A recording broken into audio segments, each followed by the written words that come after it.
देखिए, good morning दोस्तों, नमस्ते, नमस्कार। सिद्धू विनर क्लासेस के यूट्यूब प्लेटफॉर्म पे आपका हार्दिक स्वागत, अभिनंदन और वंदन है।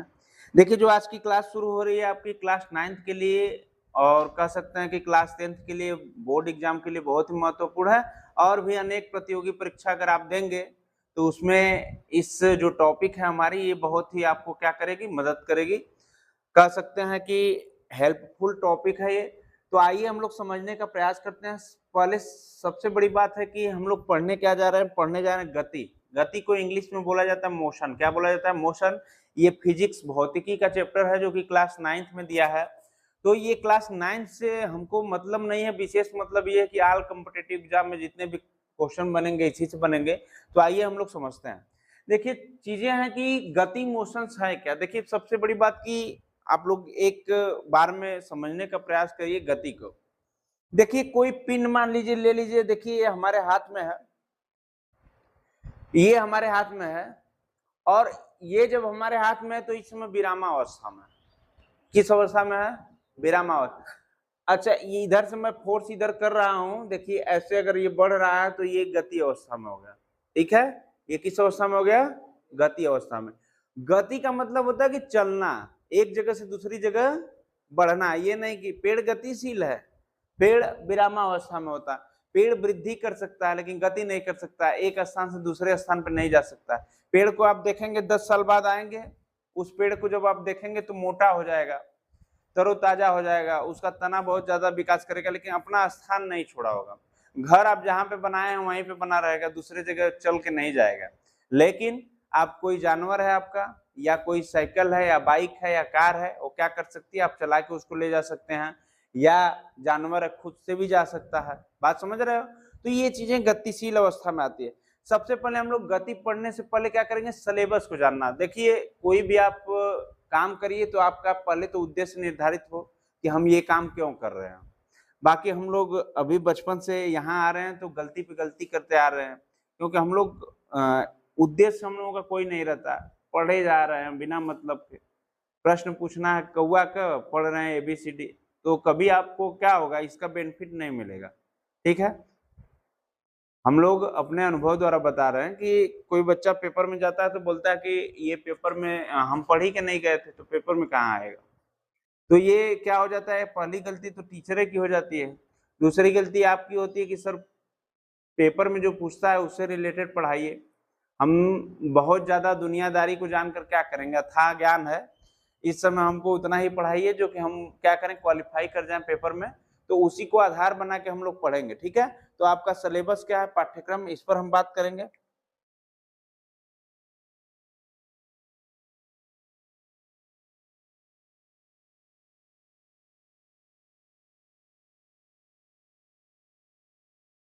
चलिए समझते हैं कि पढ़ना क्या है। ठीक है? तो पढ़ना क्या है, सबसे इस पर सबसे बड़ी बात है कि हमको पढ़ना है दूरी तथा विस्थापन के बारे में। या लिख लीजिए,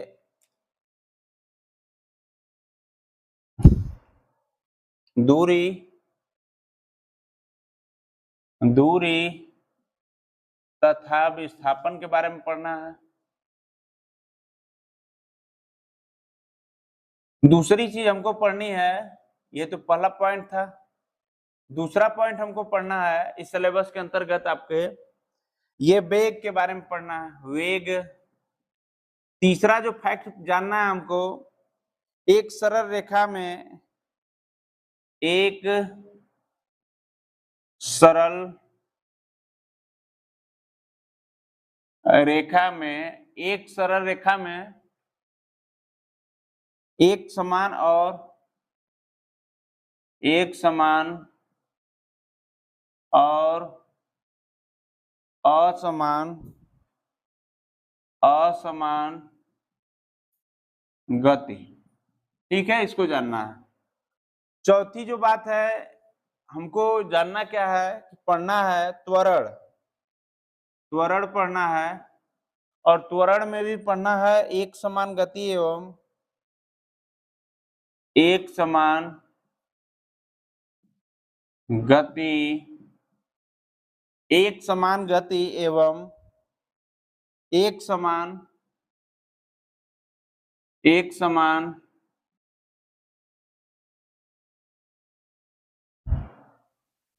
त्वरित गति के लिए, त्वरित गति के लिए। पांचवा है नेक्स्ट, ग्राफी विधि से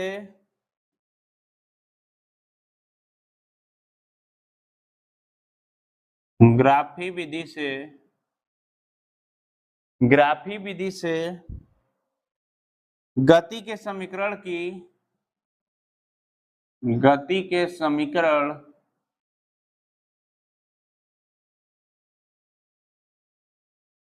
की व्युत्पत्ति के बारे में पढ़ना है, व्युत्पत्ति। उसके बाद जो नेक्स्ट पढ़ना है छठवां, ये पढ़ना है आपको एक समान वृत्तीय गति की, एक समान वृत्तीय गति की,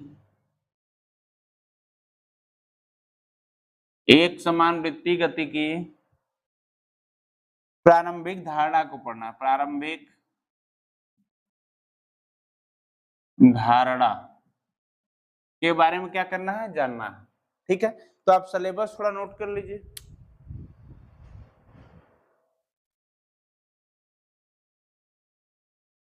समझिएगा, हमको पढ़ना है कि विराम क्या होता है।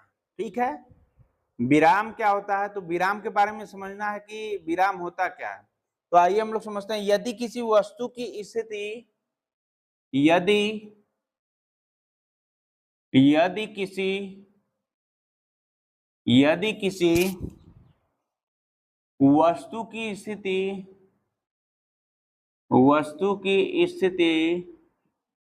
यदि किसी वस्तु की स्थिति अन्य वस्तुओं की अपेक्षा अन्य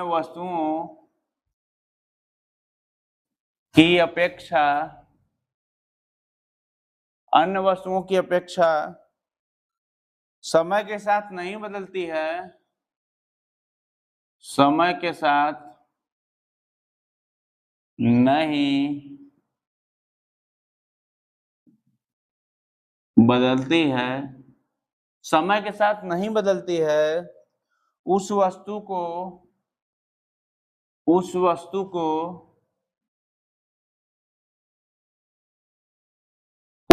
को विराम भी कहा जाता है, विराम में कहा जाता है, विराम में कहा जाता है।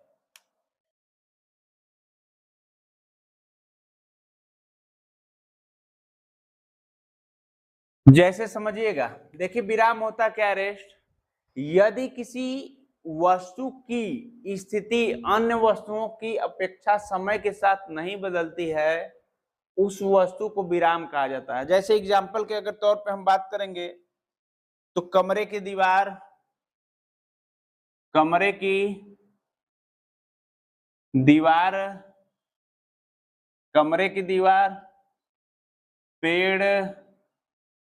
पेड़, बिजली के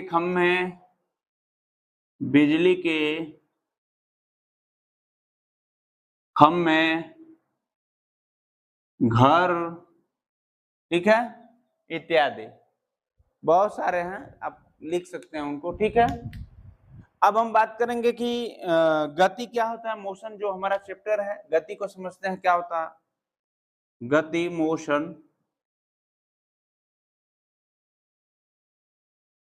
मोशन क्या होता है।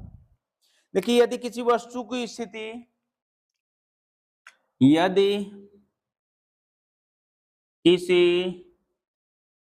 किसी वस्तु की स्थिति यदि कोई वस्तु की स्थिति अन्य वस्तुओं की अपेक्षा अन्य वस्तुओं की अपेक्षा समय के साथ बदलती है, समय के साथ बदलती है, समय के साथ बदलती है तो उस वस्तु को गति कहते हैं। तो उस वस्तु को गति कहते हैं। उस वस्तु को क्या कहते हैं? गति कहते हैं। जैसे अगर बात करेंगे हम चलती हुई गाड़ी, जैसे चलती हुई गाड़ी, टहलता हुआ बालक, टहलता हुआ बालक,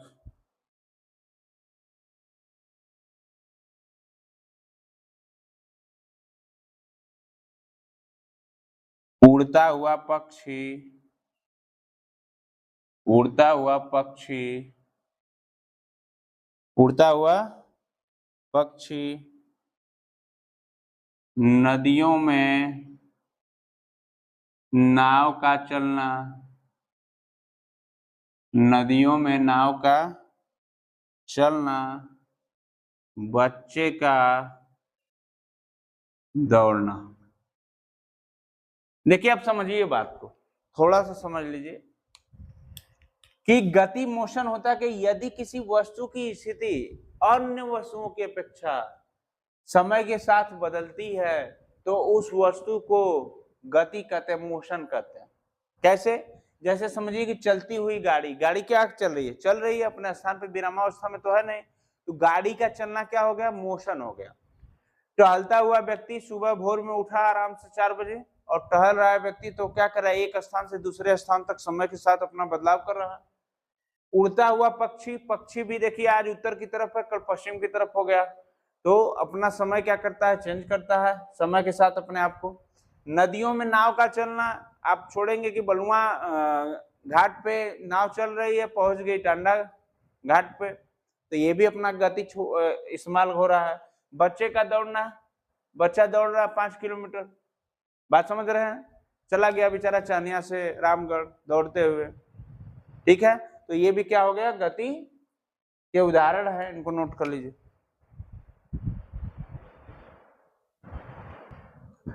देखिए हम लोग पढ़ेंगे टाइप्स ऑफ मोशन, गति के प्रकार के बारे में। गति का प्रकार है क्या, सबसे पहले उसको हम समझेंगे। देखिए इसमें क्या है कि पहला जो है वृत्तीय गति होता है, वृत्तीय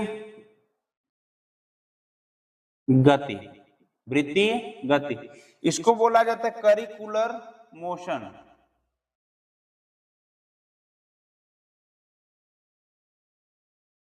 करिकुलर मोशन, ठीक है, ये पहला है।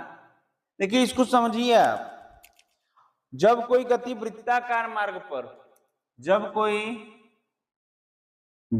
कोई गति वृत्ताकार मार्ग पर, जब कोई गति वृत्ताकार मार्ग पर गति करती है, गति करती है, गति करती है, तो इसे वस्तु की गति कहा जाता है। तो इसे वस्तु की गति कहा जाता है। तो इसे उस वस्तु की क्या कहा जाता है? गति कहा जाता है। जैसे सूर्य के चारों ओर पृथ्वी की गति, जैसे सूर्य के चारों ओर पृथ्वी की गति,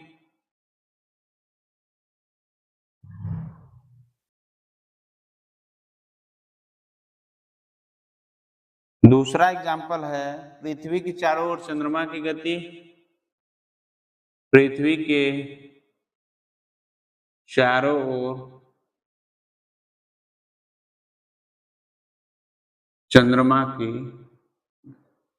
देखिए वृत्तीय गति का मतलब ही होता है कि जब कोई गति वृत्ताकार मार्ग पर गति करती है तो इसे उस वस्तु का गति कहते हैं। जैसे सूर्य के चारों ओर पृथ्वी का चक्कर लगाना है कि नहीं, सूर्य तो एक जगह रहता है, देखिए ध्यान से, यहाँ पे देखिए ये सूर्य है, क्या है, सूर्य है, और ये पृथ्वी है।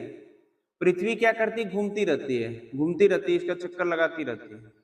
बात समझ रहे हो, चक्कर लगाती रहती है, यहाँ जाती है, यहाँ दिन हो जाता है, यहाँ रात हो जाता है, इधर रात हो जाता है, इधर जाती है, इधर रात हो जाता है, इधर दिन हो जाता है, इधर जाती है, इधर दिन हो जाता है, इधर रात हो जाता है। मतलब पृथ्वी चक्कर सूर्य का लगाती रहती है। इसी तरह पृथ्वी के चारों ओर चंद्रमा की भी गति होती रहती है। देखते हो चंद्रमा दिखाई देता है पृथ्वी पर, तो ये क्या करता है, चंद्रमा, पृथ्वी हमारी गोल गोल घूमती रहती है। जैसे मान लीजिए कि एक लड़का है, यहाँ से रस्सी लगा के, ये लड़का है रस्सी लगा के यहाँ पे क्या कर रहा है, पत्थर को ऐसे चला रहा है, गोल गोल घुमा रहा है, गोल गोल क्या घुमा रहा है, पत्थर को। तो ये जो गति होगी कैसी होगी, वृत्ताकार गति होगी। कैसी होगी, वृत्ताकार गति। नोट कर लीजिए।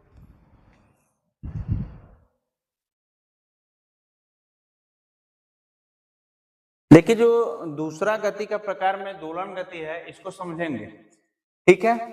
एक्सीलरेटरी मोशन जो होता है, क्या होता है कि इसमें वस्तु एक निश्चित बिंदु के आगे पीछे, ऊपर नीचे चलती है, जैसे झूले की गति, दीवार, घड़ी के पेंडुलम की गति। बात समझिएगा कि दोलन गति होती क्या है। एक आप लोग घड़ी देखे होंगे जिसमें नीचे एक पेंडुलम लटका होता है, और ये क्या करता है कि ऐसे जाता है, ऐसे जाता है, ऐसे जाता है, और ऐसे ऐसे जाता रहता है। उस गति को क्या बोलेंगे, दोलन गति।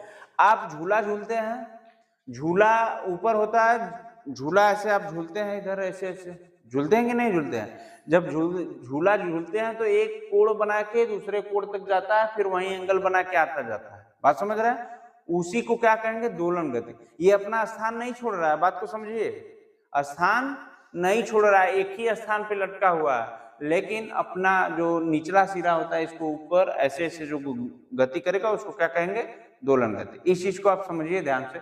आगे देखिए, आवर्त गति क्या होती है। सी नंबर गति के प्रकार में हम लोग पहुंच गए आवर्त गति पे, ठीक है। इसको बोलते हैं पेरियोडिक मोशन। इसमें वस्तु अपनी गति के समय के निश्चित अंतरालों पर दोहराती है। बात समझिए, इसमें वस्तु अपनी गति के समय के निश्चित अंतरालों को क्या करती है, दोहराती है। जैसे झूले की गति, इसमें भी कौन सी गति आ जाएगी, झूले की गति। सिलाई मशीन के सुई की गति, सिलाई मशीन देखते हैं आप, कपड़े लगाते हैं, वहां पे जो सुई होती है आपका क्या करती है, टक टक टक टक टक टक टक टक बार बार करती रहती है। तो एक स्थान पे जाती है, फिर आप कपड़ा बढ़ाते रहते हैं, वही स्थान पे गिरती है अपने। वो क्या करती है, कपड़े को नहीं बढ़ाती है, वो अपने स्थान पे ही सुई गिरती है, आपका कपड़ा खींचते हुए जाता है आगे की तरफ बढ़ते हुए।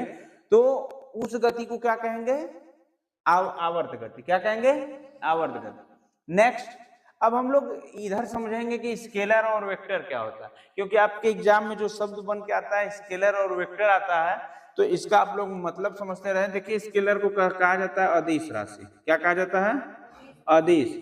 और वेक्टर को क्या कहा जाता है, सदिश।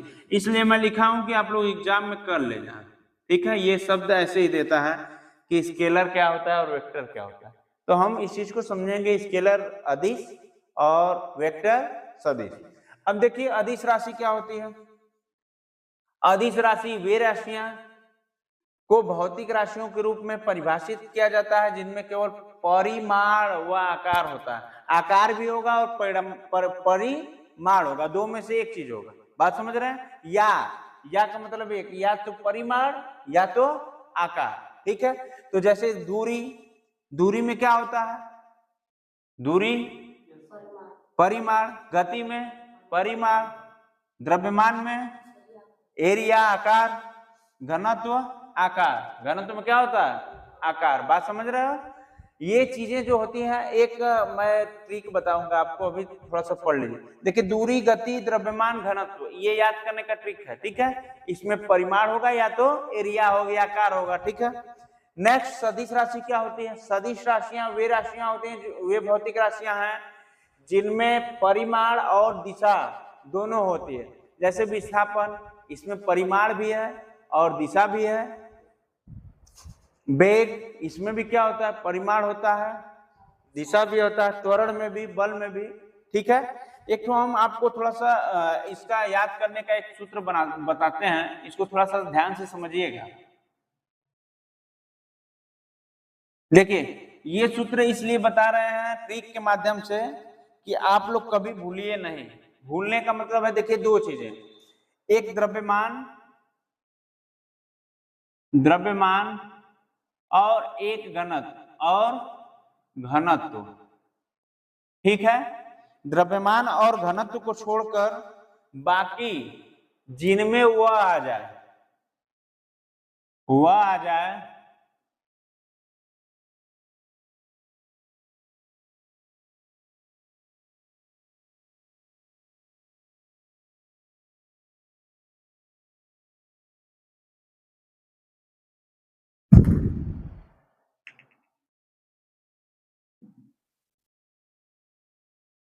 सदिश राशि कहलाती है।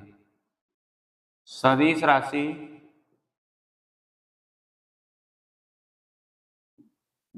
कहलाती है। देखिए, ये ट्रिक आपको इसलिए बताया गया क्योंकि आप हमेशा कंफ्यूज रहते हैं कि किसमें आकार है, दिशा है, आकार, दिशा, परिमाण में आप कंफ्यूज रहते हैं। बात समझ रहे हैं? तो हम इस कंफ्यूजन को दूर करने के लिए अगर एग्जाम में केवल उदाहरण आ जाए, जैसे त्वरण आ गया, क्या आ गया, यहाँ पे देखिए त्वरण आ गया, अब पूछ दिया कि त्वरण कौन सी राशि है, प्रश्न बन गया आपका, पूछा कि त्वरण इनमें से कौन सी राशि है, तो आपको दे दिया सरल अदिश राशि, सदिश राशि। तो आप क्या करेंगे कि गलती से बचेंगे, तुरंत जवाब दे जाएंगे। इसके लिए करेंगे क्या कि देखिए इसमें वह लगा है, वह लगा है कि नहीं लगा है, तो ये कौन सी राशि हो गई, कौन सी राशि हो गई, लेकिन वह द्रव्यमान में भी वह लगा है, घनत्व में भी वह लगा है, इन्हीं दोनों को रट लेना है। ठीक है, इसमें जब वह की बात होगी तो ये कौन सी राशि हो जाएगा, अदिश राशि। बाकी सब में वह लगेगा तो कौन सी राशि हो जाएगी, सदिश। तो आप एक तरह से कह लीजिए कि इन दोनों को अगर घनत्व को, द्रव्यमान को याद कर लेंगे तो बाकी जितने में भी वह आ जाए आप कर लीजिएगा सदिश राशि, सदिश राशि, सदस्य राशि। घनत्व और द्रव्यमान को छोड़कर कहीं भी आप वह पाइए, वहां क्या लगा लीजिए, तुरंत सदिश राशि टिक कर लीजिएगा। ठीक है, आपको मैं बहुत बड़ी बात बता रहा हूं। ठीक है, कोई भी एग्जाम क्वालिफाई कर लेंगे आप अगर सदिश से पूछा जाएगा तो, नोट कर लीजिए।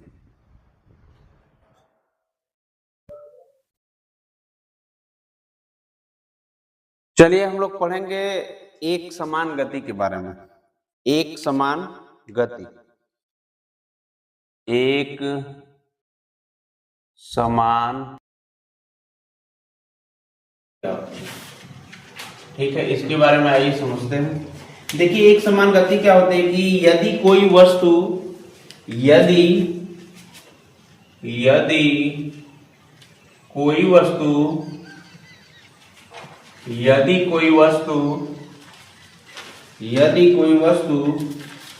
समान समय में,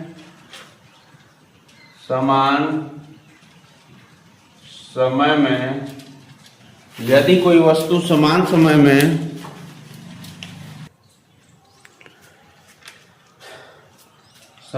में दूरी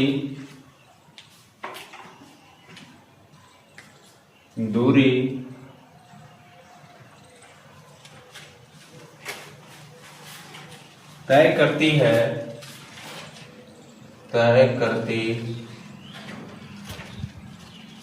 करती है, भले ही छोटा क्यों न हो,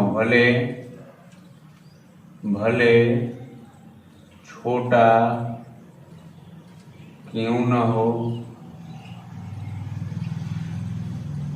हो, तो उस वस्तु की गति, तो उस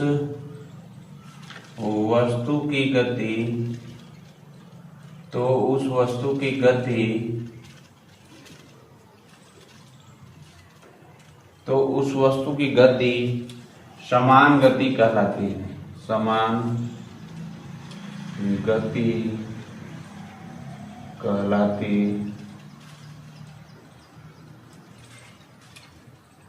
है। जैसे अगर बात किया जाए, जैसे सुनिएगा, अगर बात किया जाए, देखिए यदि कोई वस्तु समान समय में दूरी तय करती है, भले ही छोटी उसकी दूरी क्यों ना हो, स्पेस मैनेजमेंट इज स्मार्ट, ठीक है, भले छोटी क्यों ना हो, जैसे लिख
और फिर अगला 15 मिनट में 10 किलोमीटर की दूरी तय कर रही है, और इसके फिर अगले 15 मिनट में 10 किलोमीटर की दूरी तय कर रही है, तो ये क्या होगी, गति एक समान होगी, क्योंकि 15 मिनट में 10 किलोमीटर की दूरी तय कर रही है, ठीक है।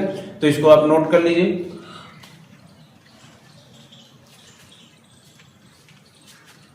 इसको अगर हम डायग्राम के माध्यम से समझेंगे तो डायग्राम भी समझ सकते हैं।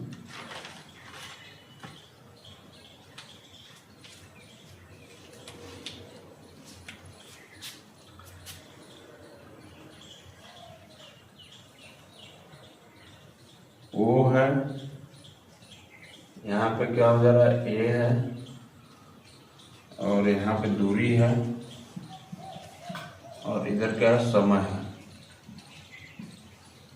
दूरी समय। देखिए एक समान गति है, ठीक है। अगर असमान गति, इसके बाद हेरिंग डालिए, असमान गति। एक चित्र से तो माना है। देखिए यहाँ पे थोड़ा सा आप समान समय में समान दूरी लिख लीजिएगा, ठीक है। एक समान समय में समान दूरी, ठीक है। इसको समान कर लीजिएगा। थोड़ा सा अब असमान को हम पढ़ेंगे। अब सुनिएगा कि हम लोग असमान गति के बारे में पढ़ेंगे। देखिए यदि कोई वस्तु समान समय में समान दूरी न तय करे, एक समान में क्या था, समान समय में समान दूरी तय करे, लेकिन इसमें क्या है कि कोई वस्तु समान समय में समान दूरी न तय करे तो क्या हो जाएगा, असमान, भले ही छोटा क्यों न हो, उस वस्तु का गति क्या होगा, असमान गति।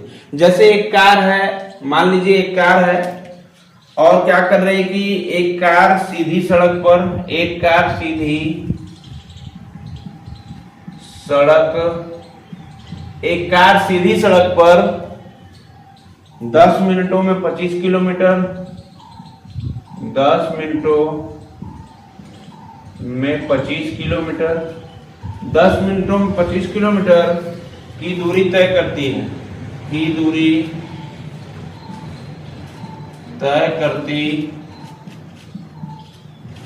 की दूरी तय करती है तथा अगले 10 मिनटों में तथा अगले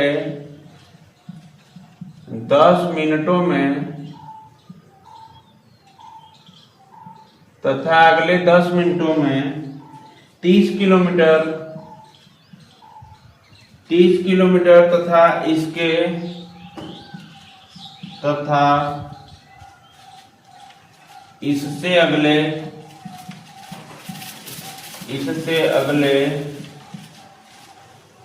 तथा इससे अगले 10 मिनटों में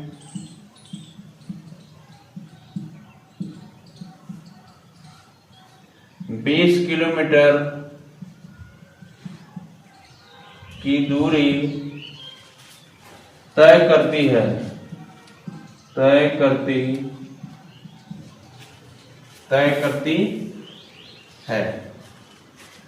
तो उस कार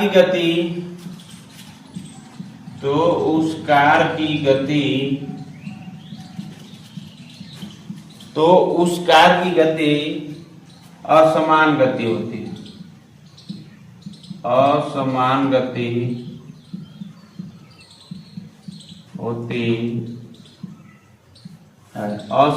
होती है। जैसे अगर हम एग्जाम्पल की बात करेंगे,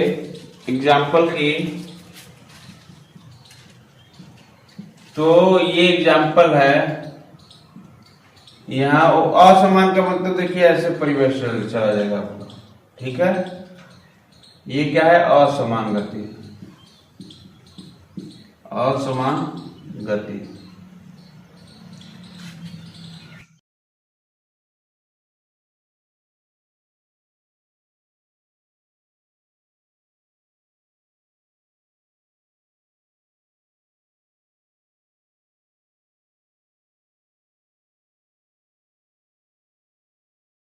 तय करती है तथा इसके अगले 10 मिनट में कितना 20 किलोमीटर की दूरी तय करती है। तो अलग अलग दूरी, अलग अलग समय, तो क्या हो जाएगा?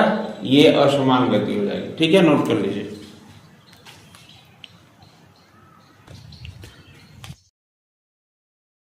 क्या?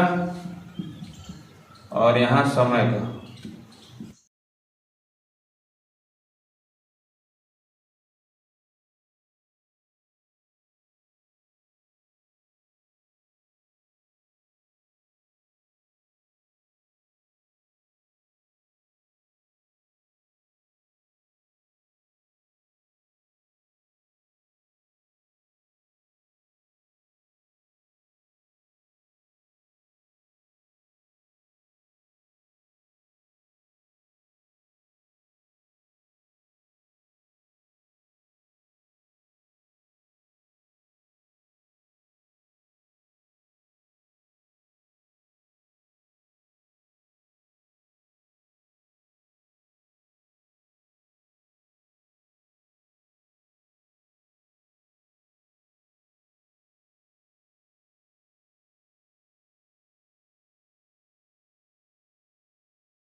सुनिएगा, देखिए चाल के बारे में आप लोग फिर से समझ लीजिए, क्योंकि शायद उसमें डिस्टरबेंस था, आवाज की डिस्टरबेंस थी। तो हम लोग समझने का प्रयास ये करेंगे कि चाल क्या है। देखिए चाल, कोई भी वस्तु जब भी इकाई समय में जितना भी दूरी तय करती है उसको क्या कहते हैं, चाल कहते हैं। जैसे चाल बराबर अगर बात की जाए तो दूरी बटे समय होता है। दूरी अगर मान लीजिए कि एक व्यक्ति 10 किलोमीटर की दूरी तय करता है 5 मिनट में, तो उसकी चाल क्या होगी, चाल हो जाएगी 2 से भागा दे देंगे 10 में, तो 5 किलोमीटर 5 आ जाएगा। तो यहाँ पे जब हम चाल के प्रकार की बात करेंगे, चाल 2 प्रकार की होती है। स्पीड, टाइप्स ऑफ स्पीड जो होती है 2 प्रकार की। पहली जो स्पीड होती है एक समान चाल और दूसरी होती है असमान चाल। समान चाल का मतलब ये होता है कि जब कोई वस्तु एक निश्चित समय अंतराल में समान दूरी तय करे तो उसे क्या कहते हैं, वस्तु का एक समान चाल कहते हैं। और असमान चाल क्या होता है, इसे परिवर्ती चाल के नाम से भी जाना जाता है। और जब कोई वस्तु, लिखिए, जब कोई वस्तु निश्चित समय अंतराल पर जब कोई वस्तु निश्चित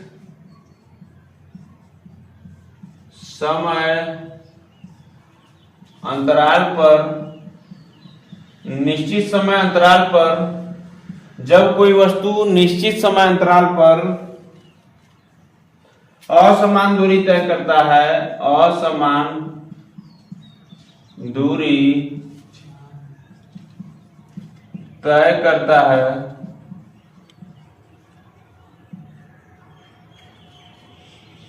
तो उसे उस वस्तु का असमान चाल कहा जाता है। नोट कीजिए।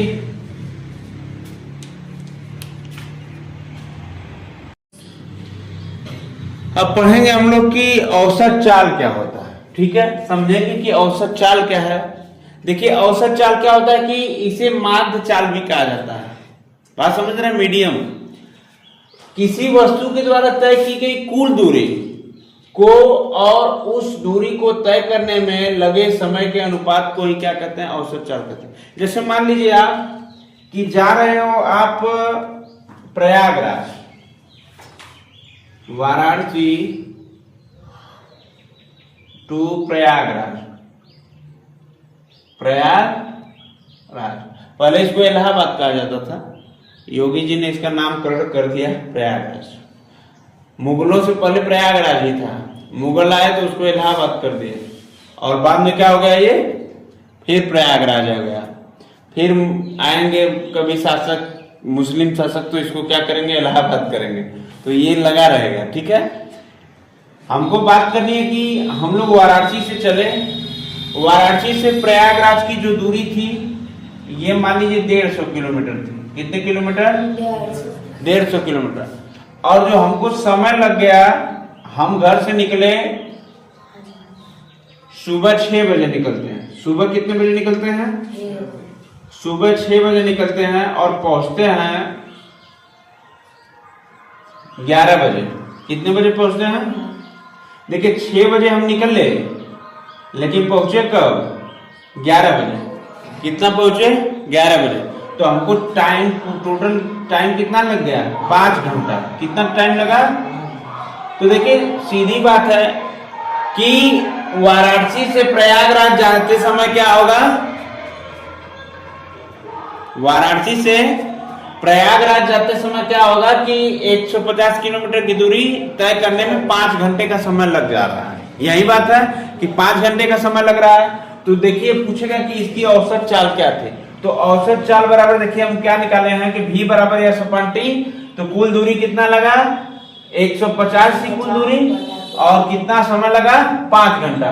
तो 5 तिहाई 15, तो ये कितना समय लग गया, 30 समय लग गया कि नहीं लग गया।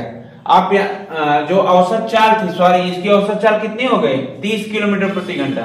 क्यों हम औसत चाल की बात करेंगे, प्रयागराज जाएंगे बेटा तो कभी हमारी गाड़ी स्लो होगी, कभी तेज होगी, कभी हम पान खाने के लिए रुक जाएंगे, जो खाता है उसके लिए है, और कभी रेस्ट करने के लिए लग जाएंगे, कभी बाइक को आराम देने के लिए लग जाएंगे।